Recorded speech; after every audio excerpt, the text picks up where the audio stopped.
Hi friends, welcome to ఒరే మచ్చ YouTube channel. Paris Olympics 2024లో జావెలింగ్ త్రోలో వచ్చేసరికి నీరజ్ చోప్రా సిల్వర్ మెడల్ అయితే గెలుచుకోవడం జరిగింది.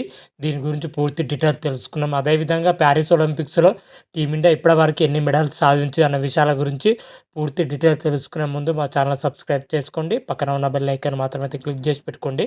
ఫర్దర్గా మేము వీడియోలు అప్లోడ్ చేసినప్పుడు మీకు నోటిఫికేషన్ వస్తుంది. ఎంతో బ్రహ్మాండంగా ప్రారంభమైన ప్యారిస్ ఒలింపిక్స్లో టీమిండియాకి అయితే అన్ని చేదు అనుభవాలు అయితే ఎదురవుతున్నాయని కూడా చెప్పుకోవచ్చు.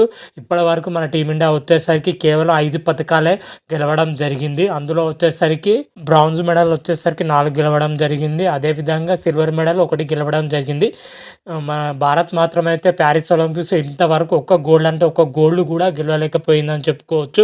ఫైనల్ దాకా వచ్చిన నీరజ్ చోప్రా మాత్రమైతే గోల్డ్ గెలవలేకపోయాడు. సిల్వర్తోనే సరిపెట్టుకోవాల్సి వచ్చింది ఈసారి మాత్రమైతే.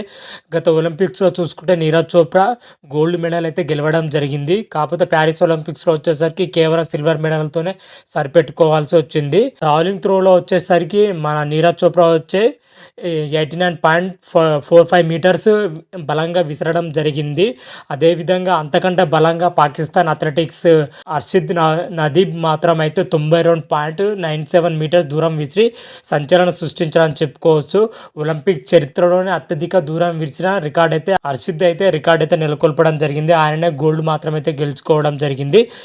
ఆ తర్వాత వేసిన నీరజ్ చోప్రా కేవలం 89 మీటర్స్కి అయితే పరిమితం అవ్వడం జరిగింది. దీంతో నీరజ్ చోప్రా వచ్చేసరికి సిల్వర్ మెడల్ అయితే గెలుచుకోవడం జరిగింది. ఓవరాల్గా ఎలా ఆడినా కానీ నీరజ్ చోప్రా మాత్రం అయితే ఒక పథకాన్ని అయితే గెలుచుకొని టీమిండియా ప్రతిష్టను అయితే మరోసారి అయితే నిలబెట్టాడని చెప్పుకోవచ్చు. చాలా మంది అథ్లెటిక్స్ మాత్రం అయితే నిరాశగా అయితే వెనుదిరగడం జరిగింది. కాకపోతే నీరజ్ చోప్రా మాత్రమైతే ఏదో ఒక పథకాన్ని మాత్రమైతే సాధించి భారత్కి అయితే తిరిగి రావడం జరుగుతుంది.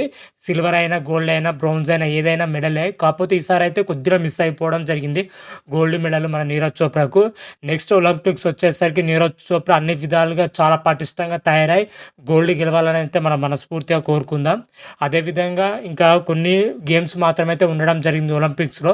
ఆ రాబోయే ఒలింపిక్స్లో ఆయన టీమిండియా అట్లీస్ట్ ఒక గోల్డ్ మెడల్ అనే గెలవాలని అయితే మనం కోరుకుందాం. అంతవరకు మీకు ఈ వీడియో కానీ నచ్చినట్టయితే లైక్ చేయండి, షేర్ చేయండి. మరిన్ని వీడియోల కోసం మా ఛానల్ సబ్స్క్రైబ్ చేసుకోండి. పక్కన ఉన్న బెల్ ఐకాన్ మాత్రమైతే క్లిక్ చేసి పెట్టుకోండి. ఫర్దర్గా మేము వీడియోలు అప్లోడ్ చేసినప్పుడు మీకు నోటిఫికేషన్ వస్తుంది. రారా మహాదేవ్ శంభో శంకర. Thank you.